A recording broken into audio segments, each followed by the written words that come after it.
Apologize for the brief delay. There's a reason for that, which I'll explain in a moment. And after doing conferences for a number of years, I'm always curious, gosh, are any people going to come on day 2? So it's always refreshing to come and see you all back here in the morning. So I am super excited that we're here. I heard great things about yesterday. I hope that experience was true to you. That being said, this is our effort to help you all learn about what's happening in people analytics and how it's going to influence not only the future of work and so far as it's going to influence organizations and talent strategies, but how it's going to influence human beings. So I'm really curious on your experience. So afterwards, we're not going to do a survey. You're not going to rate the speakers. You know, one of the things that I am very passionate about and I will not compromise on is this notion, is that we as human beings need to feel safe. Not only physical safety, as we heard yesterday, and from California, I usually make a joke about earthquakes. Not very funny to people who don't come from California, but we want to be physically safe. But we also want to be emotionally and psychologically safe. So again, for those of you who were not here yesterday, we're not here to criticize and, oh God, why isn't that? We're here to be open-minded and compassionately curious so we can discover new things. We are in a very innovative time, innovative space. So I'm going to be brief. And the reason there was a brief delay is because this gentleman was unable to make it.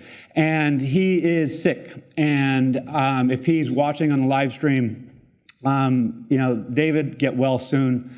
There is no one in our space on the planet Earth that has done more for our community than David Green. So I hope you'll join me in wishing him a quick return to health. So I'll be facilitating this morning. And I also want to thank our sponsors. This does not happen without the commitment of great organizations. And again, many of the innovations are coming from this community. Many of these organizations are made up of people who are former practitioners who have gone off to innovate and come back with new ideas. So it's not about selling, it's about exploring. So I love the fact that we were all together yesterday and again today to be open-minded and explore new ideas, because this is not only a space that's getting more mature insofar as we're going deeper, it's getting wider.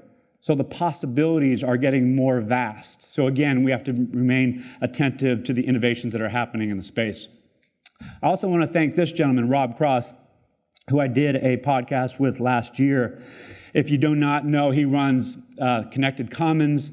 He's one of the innovators in the organizational network analysis, or O&A space, and he's done some great work around this notion of collaborative overload. So we have so much coming at us through different media, email, Facebook, chat, Slack, what have you. It's really, really hard to keep up. So how do we understand the dynamics of human beings? Also, Jeffrey Pfeffer is one of my longtime heroes. He wrote a book called The Knowing-Doing Gap, which I'll reference in a minute. But he also wrote Dying for a Paycheck. So in other words, through analytics, we can understand what's happening with not only the work experience, but the human experience. And if we do that, we can respond appropriately on their behalf. And we can truly positively impact people's lives. This is why I do this work. I am mission-centric. We at PAFOW and Insight 220 are mission-centric. Yes, we want to drive business impact, but we are trying to positively impact people's lives. So as you think about these next few hours with us, I don't like maturity models. And Jonathan, if you're here yet, he's not a big fan of maturity models either, but I term this as a maturity progression. So we talked about people analytics 1.0, 2.0, 3.0 yesterday. So I'm going to go through quickly. If you're just an analytics hopeful, you're trying to get the data right, it's a noble cause. Everyone is at that stage at some point. Analytics doer, you're actually doing it on what I would call an event-driven basis. You're doing studies, you're presenting it to executives. Analytics user, now you're actually doing this on an ongoing, recurring basis, but by and large, it's for executives. And an analytics competitor, you're not only doing it for executives and formulating strategy, you're actually, quote unquote, operationalizing the insight, enabling the HR business partner community, and in some cases, leaders and managers and employees themselves. So again, think about where you are in the journey and how do you get there. So I'm going to say this compassionately because in every conference there is a graphic like that. Who's seen a graphic like that? Show of hands. All right. So again, if you have seen this, if you produced it, if you've liked it, I would like you to work with me on this and get it out of your head. I've been looking at these damn things for 20 plus years and I don't buy in. You know why? You know how many people are in the upper right? Not many. So taking that same graph and superimposing this, we have HR metrics reporting. Does that ever stop? Let me answer the question for you. No, it does not. Workforce planning analytics, call that 2.0, 3.0 advanced analytics. Oh, before you take a photo, let's do that. Let me do that again. You want to see that again? So here's the thing, is if you do advanced analytics, what does it do? It creates context for what these metrics down here mean. Because if you're pushing out these dashboards, these internal customers get it, where they go, what's the story? What am I supposed to do with this? So through more advanced analytical techniques and tools, we can better understand what the data are saying, tell those stories, and drive impact. So what I want to leave you with is this notion of the data to change process. So I clicked through fast, but I'm going to go back here. We have systems and we have data within those systems. We aggregate it, what I call stage it. That's cleaning, making sure it works for analytical purposes. We analyze, report out on it. We generate insight through analytics. That's our product, the insight. We package it, tell stories around it. We have to communicate and facilitate it. And in turn, we take positive action. A lot of things going on there. How often is that done with one individual? Not very often, is it? So in other words, we can create knowledge, there's action always take place, but this is where many organizations fall down. And this is where we have to engage our HR business partners much better. So I'm going to go very quick. 3 work streams: strategic work stream, internal customer. Us as people analytics COEs are in this operational work stream. And then we have a bunch of systems in this technological work stream. In the interest of time, I'm just going to fire through it and go here.